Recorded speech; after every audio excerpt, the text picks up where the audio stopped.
A device X is connected across an AC source of voltage V is equal to V0 sin omega t.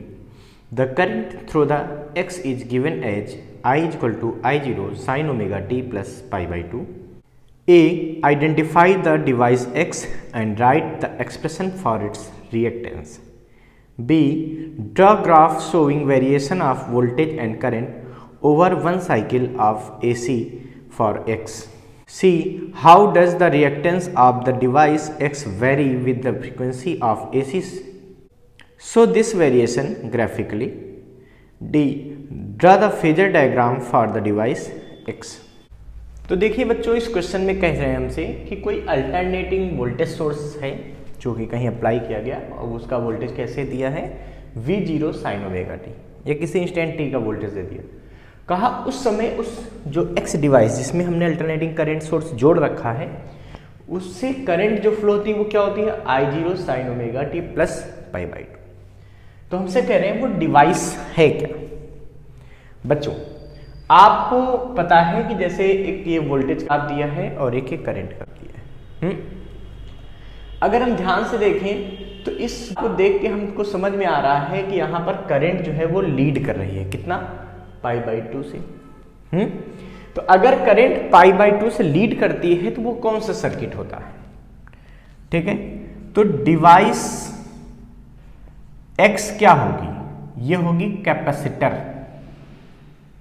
क्या होगी, capacitor होगी, मतलब capacitance यहां पे लगा हुआ होगा, ठीक है।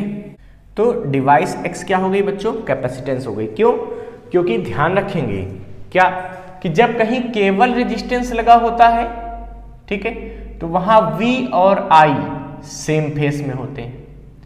ये तो याद ही आप कर लीजिए। इसका मतलब इस समय अगर वोल्टेज का graph V0 sin omega T है तो करंट का भी ग्राफ क्या हो जाता है I0 sin ओमेगा टी।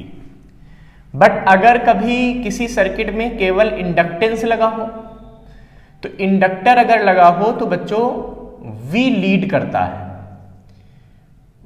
किससे, करंट से, बाई फेस पाई बाई 2। तो अगर केवल इंडक्टर लगा होगा तो V लीड करता है। इसका मतलब उस समय वोल्टेज का ग्राफ कुछ ऐसा हो जाता है V0 sin ओमेगा टी, मतलब इक्वेशन हो जाती है पाई बाई 2 प्लस यहाँ आ जाता है, और करंट की इक्वेशन हो जाती है I0 sin ओमेगा टी।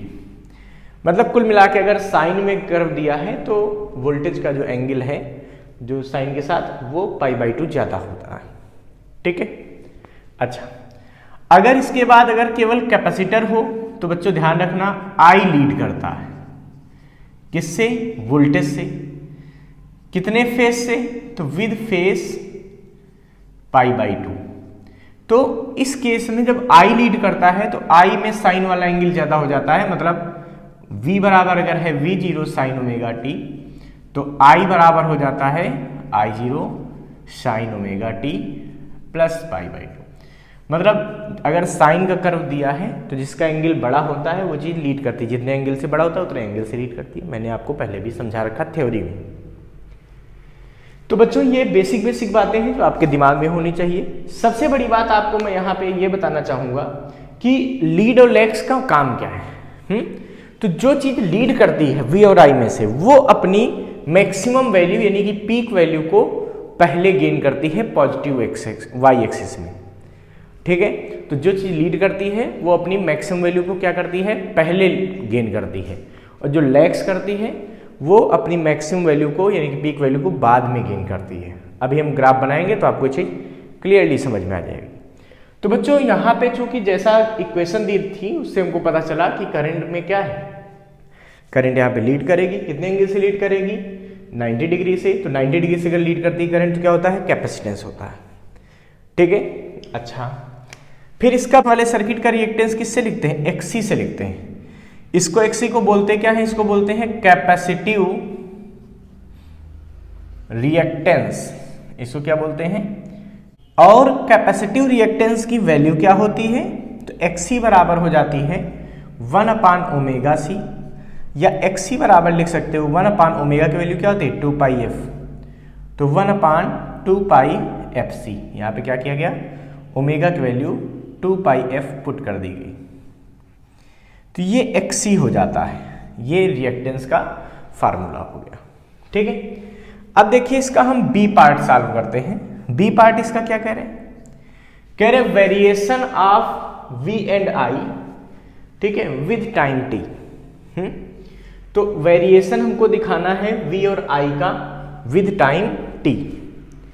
तो इसको दिखाने के लिए बच्चों आप ओमेगा टी की वैल्यू अलग अलग चूज कीजिए, उसके लिए करंट और वोल्टेज की वैल्यू फाइंड कीजिए, तब आप इसका वेरिएशन आसानी से दिखा सकते हैं। ठीक है, तो सबसे पहले हम बात करते हैं at T is equal to zero क्या आएगा। T is equal to zero अगर यहाँ पे रख दोगे तो इस इक्वेशन को अगर आप थोड़ा सा और चेंज कर लो तो क्या लिख सकते हो, पहले देख लो। इसको लिख सकते हैं V zero sine 2 pi upon capital T into small T, ये लिख सकते हैं। और करंट को क्या लिख सकते हैं बच्चों, इसको लिख सकते हैं आई zero sine 2 pi upon capital T. Omega की वैल्यू रख रहे हैं, ओमेगा की वैल्यू 2 पाई एफ भी होती है या 2 पाई अपान टी भी होती है, टी टाइम पीरियड है। ठीक है, सोर्स की फ्रीक्वेंसी जो होती है उसका जब रेसिप्रोकल करते हो तो टाइम पीरियड मिलता है प्लस पाई बाई 2, ये कुछ ऐसा है। अच्छा, इसको हम चाहें तो साइन 90 प्लस थीटा क्या लिख सकते हैं, कॉस थीटा। तो इस इक्वेशन को आप ऐसे भी लिख सकते हो, I is equal to I zero cos 2 pi upon T into small T, लिख सकते हो, बिल्कुल लिख सकते हैं। अब हम आपको वेरिएशन दिखाते हैं। पहले स्मॉल टी की वैल्यू जीरो रखेंगे, तब जब जीरो रखेंगे तो वी की वैल्यू क्या बनेगी जरा बताओ मुझे। वी की वैल्यू बनेगी वी जीरो साइन ओमेगा यानी कि 2 pi upon T into zero, तो यानी कि हो जाएगा साइन जीरो, और साइन जीरो की वैल्यू क्या होती है, जीरो होती है। अगर आप करंट निकालते हैं तो आई क्या निकलेगी भाई, इस समय आई क्या निकलेगी सोचो, तो ये निकलेगी I zero cos 2 pi upon T into small T. Small T की वैल्यू जीरो रख दिया तो ये टर्म क्या हो जाएगा, जीरो हो जाएगा, यानी कि कॉस जीरो बन जाएगा। कॉस जीरो की वैल्यू क्या होती है 1, तो आई इक्वल टू क्या आ जाएगा, आई जीरो। इसका मतलब t बराबर जीरो पर वोल्टेज की वैल्यू जीरो होगी, लेकिन उस समय करंट की वैल्यू क्या होगी, मैक्सिमम होगी। ठीक है, अच्छा अब देखिए बच्चों, अब हम स्मॉल t की कुछ और वैल्यू पुट करेंगे और i और v की वैल्यू निकालेंगे। तो अब हम पुट करते हैं small t equal to t by 4। अब सोचिए जब t बाई 4 यहाँ रखोगे इस वोल्टेज की इक्वेशन में, तो वोल्टेज क्या मिलेगा बताओ, ये मिलेगा v zero sine 2 pi upon T into T by 4। इससे इसको काटोगे, ए से कटेगा 2 टाइम, यानी कि v बराबर आ जाएगा v zero sine pi by 2। ठीक है, तो v की वैल्यू उस समय कितनी आएगी बच्चों, v की वैल्यू साइन पाई बाई 2 की वैल्यू क्या होती है 1, तो v इक्वल टू क्या मिलेगा v नॉट, मतलब उस समय वोल्टेज अपनी पीक वैल्यू के बराबर होगा। ठीक है, और इस समय बच्चों करंट क्या होगी जरा बताओ मुझे, I क्या होगा, तो यहां भी रखेंगे भाई वैल्यू, तो I zero cos 2 pi upon T, T by 4, फिर वही बात है टी से टी कटेगा, 2 से 4 को डिवाइड करो तो ये पाई बाई 2 यहाँ भी बचेगा, जैसे वहां बचा था वैसे यहाँ पाई बाई 2 बचेगा। तो आई इक्वल टू बन गया हमारे पास क्या, जीरो। तो इस समय करंट क्या हो जाएगी, जीरो। इसका मतलब t बाई 4 टाइम पे वोल्टेज अपनी पीक वैल्यू मैक्सिमम वैल्यू को पा जाएगा, उस समय करंट की वैल्यू क्या रहेगी, जीरो रहेगी। ठीक है, फिर आगे बढ़ते हैं बच्चों, फिर हम स्मॉल t बराबर t बाई 2 पे चेक करेंगे। किस पे चेक करेंगे, t बाई 2 पे।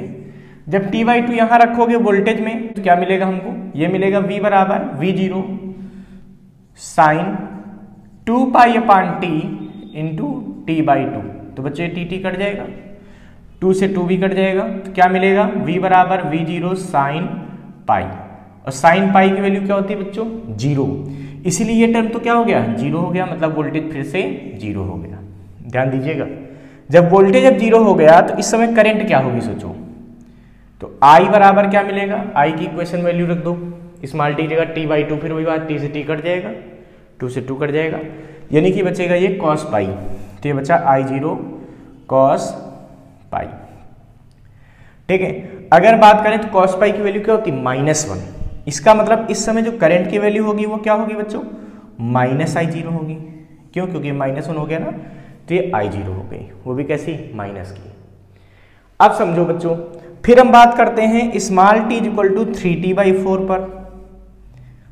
तो क्या आएगा बच्चों, जब 3t बाई 4 टाइम रखोगे तो वोल्टेज कितना निकलेगा सोचो, तो ये निकलेगा V0 साइन, यहाँ पे देखो 3t/4 रख देते हैं तो क्या मिलेगा 2π/t इंटू 3t/4, t से t कैंसिल, इससे इसको काटोगे 2 टाइम्स तो v बराबर आएगा V0 साइन 3π/2, और साइन 3π/2 की वैल्यू क्या होती है बच्चों -1, क्या होती है -1, क्यों क्योंकि पाई प्लस π/2 बनेगा और साइन पाई प्लस थीटा बराबर माइनस साइन थीटा, तो ये माइनस साइन π/2 आ जाएगा, इसलिए क्या बनेगा -1 आ जाएगा, यानी कि ये वैल्यू आ जाएगी v की वैल्यू आ जाएगी माइनस का v0, इस समय v की वैल्यू क्या आ जाएगी -v0 आ जाएगी। अब हम इस समय करंट फाइंड करते हैं बच्चों, इसको हटा दें, ये नोट कर लिया आपने, ये नोट कर लीजिए, इंपॉर्टेंट इन्फॉर्मेशन है जो हमेशा आपके काम आएगी, इसको हटा दें। तो देखिए बच्चों अब हम आगे बात करते हैं, करंट में रखते हैं 3t/4, तो हमें क्या मिलेगा, तो हमें मिलेगा I = I0 cos, जैसे यहाँ पे वैल्यू रखने पर क्या मिला था 3π/2, यहाँ भी मिलेगा 3π/2। इसको जब आप सॉल्व करेंगे तो I की वैल्यू आ जाएगी 0, क्यों cos पाई प्लस π/2 होगा तो cos π/2 बचेगा, यानी कि cos 90 यानी कि 0 बचेगा, ठीक है। तो इस सिचुएशन में जब वोल्टेज माइनस में मैक्सिमम है तो करंट फिर क्या हो गई 0 हो गई। फिर हम बात करते हैं बच्चों यहाँ पे कि जैसे फॉर टाइम स्मॉल t बराबर t, क्योंकि एक पूरी साइकिल के लिए हमको यहाँ पे ग्राफ शो करना है। जब स्मॉल t को t के बराबर रख लेंगे तो उस समय क्या आएगा, वोल्टेज क्या आएगा, ये आएगा V0 sign 2π/t into t, cut जाएगा तो v बराबर आएगा V0 साइन 2π, यानी कि वोल्टेज इस समय क्या आएगा 0 आएगा, ठीक है।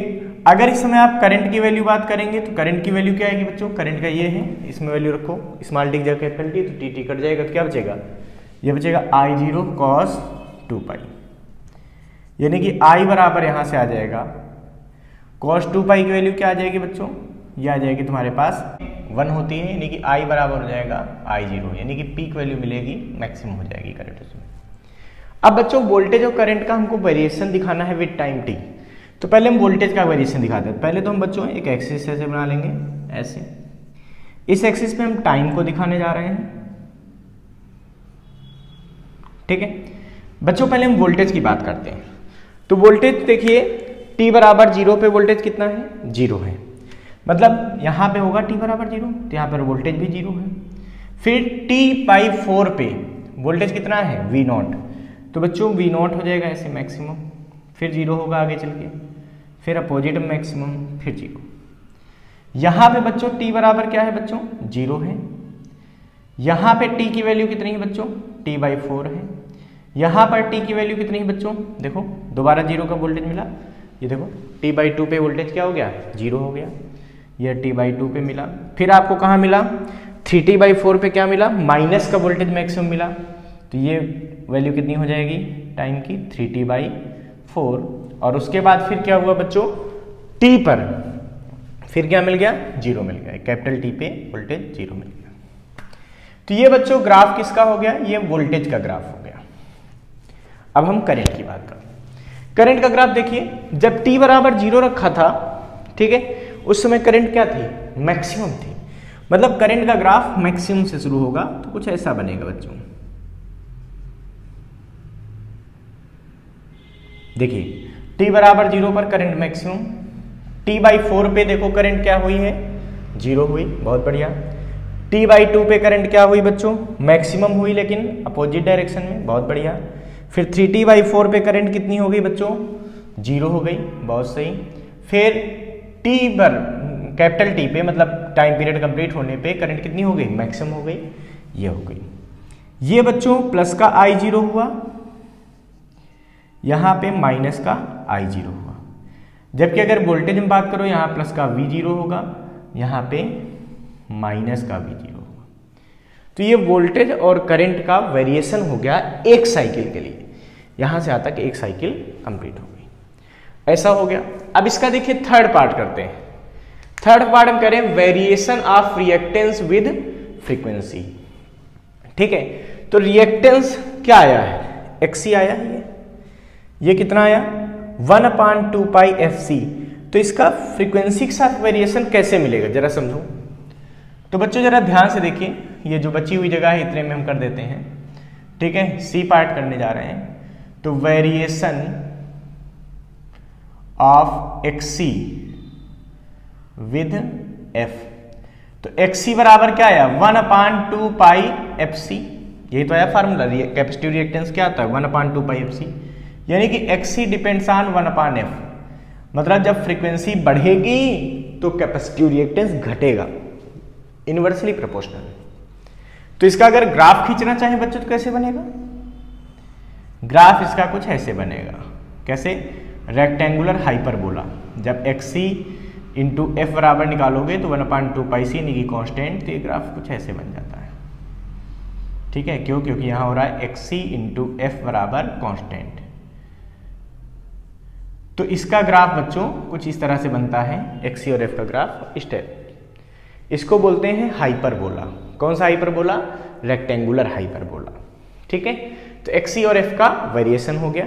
इसके बाद डी पार्ट की बात करते हैं, हमसे कह रहे हैं फेजर डायग्राम। डी में क्या कह रहे हैं, फेजर डायग्राम। इसके लिए क्या होगा, फेजर डायग्राम मतलब वोल्टेज और करंट को वेक्टर में शो करना है एंगल के रेस्पेक्ट में, है ना। तो देखिए बच्चों, एक ऐसे सीधी लाइन बना लिया करो। अब फेजर डायग्राम में सबसे पहले वोल्टेज के लिए देखो, तो वोल्टेज स्मॉल टी टाइम पे कितना है, v है, उस समय उसका एंगल कितना है, ओमेगा टी। तो यहां से ओमेगा टी एंगल पर वोल्टेज बना देंगे, ठीक है। करंट कितना है बच्चों, ये है ओमेगा टी प्लस π/2 एंगल पर। तो करंट किस पे बनेगा, ओमेगा टी प्लस π/2, तो 90 डिग्री और इधर चले जाओ, मतलब ऐसा कुछ, ये आई बन जाएगा। कितने एंगल बना ये, तो ये करंट का हो गया, ठीक है। तो करंट हो गया, ये π/2 हो गया, यानी कि ये टोटल एंगल हो गया ओमेगा टी प्लस π/2। तो ये फेजर डायग्राम हो गया वोल्टेज और करंट का, ठीक है। इसको फटाफट नोट कर लीजिए बच्चों।